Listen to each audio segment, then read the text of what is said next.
breathing, and the power of the buffalo, the way he just threw this wolf around like it was a rag doll. I couldn't believe the beating this wolf was taking. The struggles that we'd had with the winter and the cold and the snow just felt so insignificant compared to these two animals that were struggling for their very lives. For over an hour, I watched this wolf and bison battle each other to a standstill. They were both unbelievably exhausted.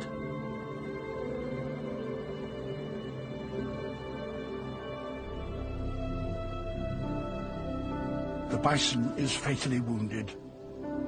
The battle is over.